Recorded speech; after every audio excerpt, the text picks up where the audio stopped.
What's up, y'all? Indigo Green here. And as y'all know, I have been rewatching Naruto and I decided to do a list of my favorite five underrated ninjas. Starting with my boy Captain Yamato.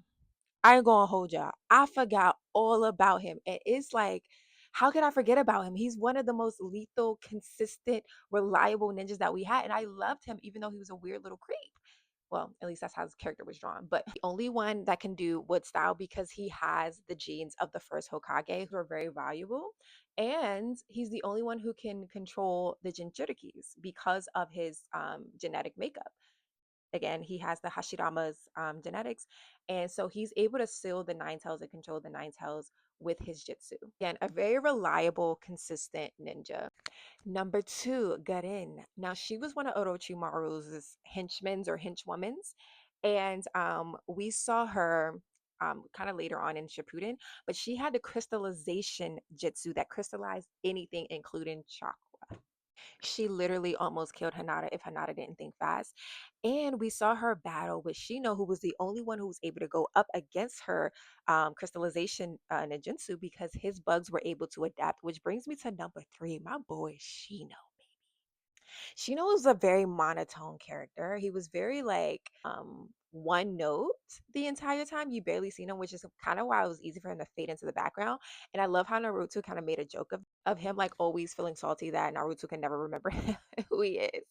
Not to mention half of his face is covered all the time, which Kiba does mention when he decides to get sulky about it. But his whole family, the Aburami clan, is so dope, you guys.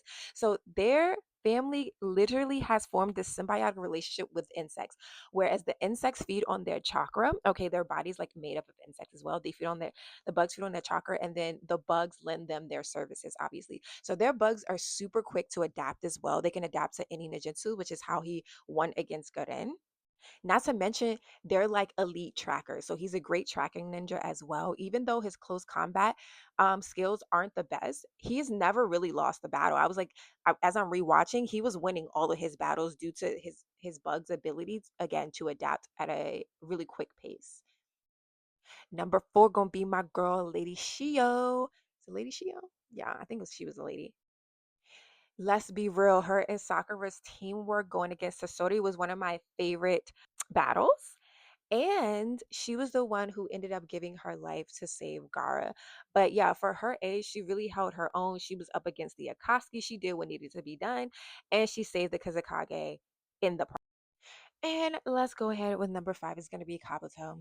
I feel like he kind of like coasted by the entire season of Naruto. Like he really didn't have a lot of heat on him, at least not as much as he should have, for how lethal he was. Now he was another one of Orochimaru's henchmen, and he was able to infiltrate into the Hidden Leaf Village during the Chunin exams, and he was really instrumental in kind of jump starting this whole master plan with not only Orochimaru but also eventually with the Akatsuki, and somehow this motherfucker was getting away with all of it.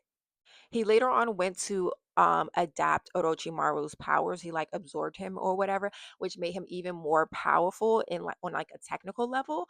On top of again his like kind of his ability to kind of like fade into the background and be unseen.